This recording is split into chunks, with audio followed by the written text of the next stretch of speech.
ನಮ್ಮಲ್ಲೊಂದು ಮಾತಿದೆ ಮಹಾರಾಜ್. ಈಗ ಯುವಕರಿದ್ದಾರೆ, ಬಾಲಕೃಷ್ಣ ಸರ್ ಇದ್ದಾರೆ, ನಾವೆಲ್ಲ ಯುವಕರು ತುಂಬ ಜನ ಇದ್ದಾರೆ. ನಮ್ಮಲ್ಲಿ ಒಂದು ಪ್ರಶ್ನೆ ಎಲ್ಲ ಮನೇಲಿ ಕೇಳ್ಕೊಂಡು ಬರುವಂಥದ್ದು, ಆಶ್ರಮಕ್ಕೆ ಹೋಗ್ತಾರೆ ಅಂತ ಹೇಳಿದ ಕೂಡಲೇ ಗೆಳೆಯರಿರ್ಬೋದು, ನಮ್ಮ ಹೆತ್ತವರಿರ್ಬೋದು, ಮನೆಯವರಿರ್ಬೋದು, ಆಶ್ರಮಕ್ಕೆ ಈಗ ಯಾಕೆ ಹೋಗ್ತೀವಿ? ಆಶ್ರಮಕ್ಕೆ ಸನ್ಯಾಸಿ ಆಗ್ತೀಯಾ ಅಥವಾ ಅದೆಲ್ಲ ಯಾವಾಗ ಏನೋ ಒಂದು ಏಜ್ ನಂತರ, ಒಂದು 60 ವರ್ಷ ನಂತರ ನೀನು ಮಠಕ್ಕೆ ಹೋಗ್ಬೋದು, ಆಶ್ರಮಕ್ಕೆ ಹೋಗ್ಬೋದು, ಪ್ರವಚನಕ್ಕೆ ಹೋಗ್ಬೋದು, ಇವಾಗ ಯಾಕೆ ಅದೆಲ್ಲ ವೈರಾಗ್ಯ ಬರುವಂಥದ್ದು, ಈ ರೀತಿಯೆಲ್ಲ ಪ್ರಶ್ನೆಗಳು ಬರ್ತವೆ ಮಹಾರಾಜ್. ಈ ನಮ್ಮ ಆಧ್ಯಾತ್ಮ ಅಥವಾ ಸತ್ಸಂಗ ಯಾಕೆ ಬೇಕು ಸಾಮಾನ್ಯ ಜನರಿಗೆ ಬದುಕಿಗೆ ಅಂತ ಒಂದು ಪ್ರಶ್ನೆ ನನಗೆ ಕಾಡ್ತಿರುವಂಥದ್ದು. ಕೇವಲ ಯುವಕರಾಗಿ ಆಶ್ರಮಕ್ಕೆ ಬರ್ತಿದ್ದ ಹಾಗೇ ಸನ್ಯಾಸಿಗಳಾಗ್ತಾರೆ ಅಂತಕ್ಕಂಥದ್ದು ಸುಳ್ಳು, ಶುದ್ಧ ಸುಳ್ಳು. ಹಾಗೇನಾದ್ರೂ ಆಗಿದ್ದಿದ್ರೆ ಆಶ್ರಮಕ್ಕೆ ಬರೋರೆಲ್ಲ ಸನ್ಯಾಸಿಗಳಾಗಿರ್ತಿದ್ರು, ಇಲ್ಲಿ ಯಾರೂ ಇರ್ತಿರಲಿಲ್ಲ ಅಲ್ವಾ? ನಿಮ್ಮ ಜೀವನದಲ್ಲಿ ನೀವು ಒಮ್ಮೆಯಾದರೂ ಒಂದು ಆಶ್ರಮಕ್ಕೆ ಭೇಟಿ ಕೊಟ್ಟಿರ್ಬೋದು ಅಥವಾ ದೇವಸ್ಥಾನಕ್ಕೆ ಭೇಟಿ ಕೊಟ್ಟಿರ್ಬೋದು. ಭೇಟಿ ಕೊಟ್ಟ ತಕ್ಷಣ ಸನ್ಯಾಸಿಗಳಾಗೋದು ಅಂದರೆ ಸನ್ಯಾಸಿಗಳಿಗೆ ಬೆಲೆ ಇರ್ತಿರಲಿಲ್ಲ. ಆಶ್ರಮಕ್ಕೆ ಬರೋದ್ರಿಂದ ಸನ್ಯಾಸಿಗಳಾಗೋದಿಲ್ಲ, ಆದರೆ ಸಂಸ್ಕಾರ ಸಿಗ್ತದೆ. ಸಾಮಾನ್ಯವಾಗಿ ಈ ಪ್ರಶ್ನೆ ಪ್ರತಿಯೊಬ್ಬರಿಗೂ ಬರುತ್ತೆ ಅಂತ.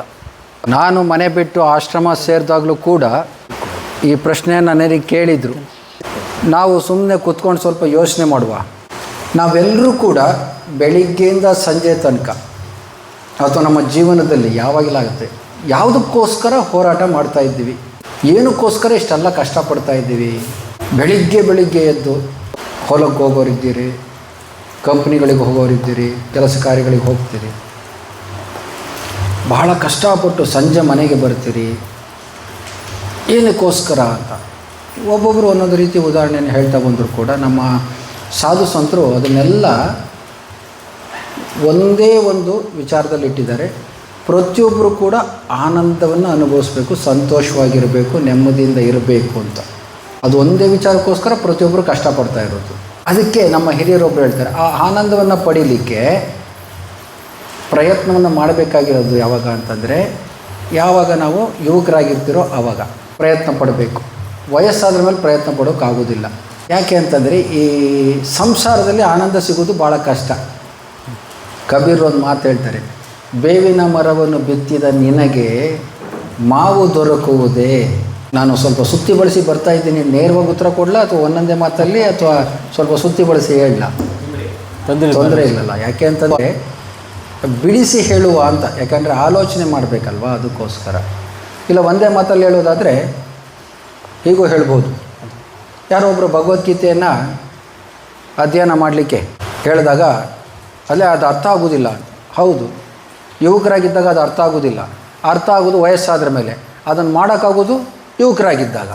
ಭಗವದ್ಗೀತೆಯಲ್ಲಿ ಕೃಷ್ಣ ಹೇಳ್ತಕ್ಕಂಥ ಪ್ರತಿಯೊಂದು ವಿಚಾರವನ್ನು ಯುವಕರಾಗಿದ್ದಾಗ ನಾವು ಪಾಲನೆ ಮಾಡಲಿಕ್ಕೆ ಪ್ರಾರಂಭ ಮಾಡಿದ್ರೆ ವಯಸ್ಸಾದಾಗ ನಮಗೆ ಅದು ಚೆನ್ನಾಗಿ ಅರ್ಥ ಆಗ್ತದೆ, ಅದರ ಫಲ ಸಿಗ್ತದೆ ಅಂತ. ಶಾಂತಿ ನೆಮ್ಮದಿ ಬೇಕು ಅಂತಂದರೆ ಆಧ್ಯಾತ್ಮಿಕ ಜೀವನದ ಅಭ್ಯಾಸ ಮಾಡಬೇಕಾಗ್ತದೆ. ಆ ಅಭ್ಯಾಸ ಅಂತಕ್ಕಂಥದ್ದು ಶರೀರದಲ್ಲಿ ಶಕ್ತಿ ಇದ್ದಾಗ ಮಾತ್ರ ಮಾಡಲಿಕ್ಕಾಗ್ತದೆ. ಈಗ ಹೇಗೆ ಅಂತಂದರೆ, ಮಕ್ಕಳಿಗೆ ಚಿಕ್ಕಂದಿನಲ್ಲೇ ನೀವು ಸಂಸ್ಕಾರ ಕೊಡ್ತೀರಿ ಅಂತ ಇಟ್ಕೊಳ್ಳಿ. ಅವರು ದೊಡ್ಡವರಾದ್ರ ಮೇಲೆ ಅವರ ವ್ಯಕ್ತಿತ್ವ ಹೇಗಿರ್ತದೆ ಅಂತ ನಿಮಗೆ ಗೊತ್ತಾಗ್ತದೆ. ಯಾವ ರೀತಿಯ ಸಂಸ್ಕಾರ ಕೊಡ್ತೀವೋ ಹಾಗೆ. ಒಂದು ಉದಾಹರಣೆ ಕೊಡೋದಾದರೆ, ಉತ್ತರ ಕರ್ನಾಟಕದಿಂದ ಒಂದು ಕುಟುಂಬ ನಮ್ಮ ಆಶ್ರಮಕ್ಕೆ ಬಂದಿತ್ತು. ಅಲ್ಲಿ ಗೋಶಾಲೆಯನ್ನು ನೋಡ್ಕೊಳ್ಳಿಕ್ಕೆ. ಅವರಿಗೆ ಆಧ್ಯಾತ್ಮಿಕ ಜೀವನ ಏನೂ ಗೊತ್ತಿಲ್ಲ. 3.5 ವರ್ಷದ ಮಗು ಕರ್ಕೊಂಡು ಬಂದಿದ್ದಾರೆ, ಗಂಡ ಹೆಂಡತಿ. ಆ ಮಗು ಬಂದಾಗ ಭಾಳ ಪುಟ್ಟದಾಗಿದ್ದ ಮಕ್ಕಳು ಚೆನ್ನಾಗಿ ಒಳ್ಳೆ ನೋಡೋದಕ್ಕೆ ಆನಂದ ಆಗ್ತದೆ ಅವರನ್ನು. ಯಾಕೆಂದರೆ ಅವರಲ್ಲಿ ಇನ್ನೂ ದೈವತ್ವ ಅಂತಕ್ಕಂಥದ್ದು ಅರಳಿರುತ್ತೆ, ಅದು ವ್ಯಕ್ತ ಆಗ್ತಾ ಇರುತ್ತೆ ಆ ಸಮಯದಲ್ಲಿ. ಆ ಮಗು ಬಂದಾಗ ಎಲ್ಲರೂ ಅದಕ್ಕೆ ಹಾಯ್ ಬಾಯ್ ಅಂತ ಹೇಳಿಕೊಟ್ರು ಆಶ್ರಮದಲ್ಲಿ. ಆ ಮಗು ಬಂದ್ಬಿಟ್ಟು ನನ್ನ ಹತ್ರದಾಗ ಹಾಯ್ ಸ್ವಾಮೀಜಿ, ಬಾಯ್ ಸ್ವಾಮೀಜಿ ಅಂತ. ನಾನು ಅದಕ್ಕೆ ಕರೆದ್ಬಿಟ್ಟು ಕೈ ಮುಗಿದು ಜೈರಾಮ್ ಕೃಷ್ಣ ಅಂತ ಹೇಳಬೇಕು ಆಯಿತಾ ಅಂದೆ. ಅವತ್ತಿನಿಂದ ನನ್ನನ್ನು ಕಂಡಾಗ ಜೈರಾಮ್ ಕೃಷ್ಣ ಹೇಳೋಕ್ಕೆ ಬರೋದಿಲ್ಲ, ಜೈರಾಮ್ ಕೃಷ್ಣ ಅನ್ನುತ್ತೆ. ಆಮೇಲೆ ಒಂದು ದಿವಸ ನಾನು ಬಂದೆ, ಡ್ರೈವರ್ಸು ಅವರು ಇವರು ಎಲ್ಲ ಚಪ್ಪಲಿನ ಎಲ್ಲೆಲ್ಲಿ ಬೇಕೋ ಅಲ್ಲಿ ಬಿಟ್ಟು ಹೋಗಿದ್ದಾರೆ ಊಟಕ್ಕೆ, ಡೈನಿಂಗ್ ಹಾಲ್ ಹತ್ರ. ಆಯಾಗಳು, ಬಂದಿರತಕ್ಕಂಥ ವಾಲಂಟಿಯರ್ಸು. ನಮ್ಮ ರಾಮಕೃಷ್ಣ ಮಿಷನಲ್ಲಿ ಶಿಸ್ತಿಗೆ ಬಹಳ ನಾವು ಆದ್ಯತೆಯನ್ನು ಕೊಡ್ತೇವೆ. ಚಪ್ಪಲಿಯನ್ನು ಬಿಡೋದ್ರಲ್ಲೇ ನಮ್ಮ ಶಿಸ್ತು ಏನು ಅಂತ ಗೊತ್ತಾಗ್ತದೆ. ನಮ್ಮ ಬುದ್ಧಿಮತ್ತೆ ನಮ್ಮ ಒಂದು ವ್ಯಕ್ತಿತ್ವ ಏನು ಅಂತ ಗೊತ್ತಾಗೋಗ್ತದೆ.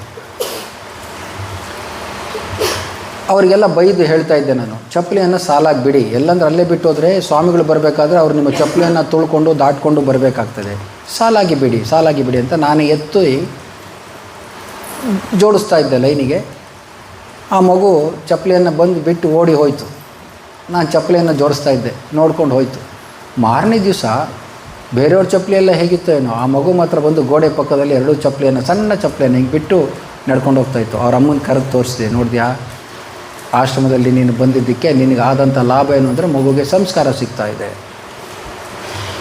ಚಿಕ್ಕಂದಿನಲ್ಲಿ ನಾವು ಯಾವುದನ್ನು ಅಭ್ಯಾಸ ಮಾಡ್ತೀವೋ ಅದು ದೊಡ್ಡದಾದ್ರ ಮೇಲೂ ಕೂಡ ಇರುತ್ತೆ. ಶ್ರೀರಾಮಕೃಷ್ಣರು ಶ್ರೀಮಾತೆಯವರೊಂದು ಮಾತನ್ನು ಹೇಳ್ತಾರೆ, ಹೆಂಚು ಹಸಿ ಇದ್ದಾಗ ಅದರ ಮೇಲೆ ಶೀಲು ಒತ್ತಿದ್ರೆ ಅದು ಒಣಗೋದ್ರ ಮೇಲೂ ಕೂಡ ಶೀಲು ಹಾಗೆ ಇರ್ತದೆ, ಒಣಗೋದ್ರ ಮೇಲೆ ಶೀಲು ಒತ್ತಕ್ಕಾಗೋದಿಲ್ಲ ಅಂತ.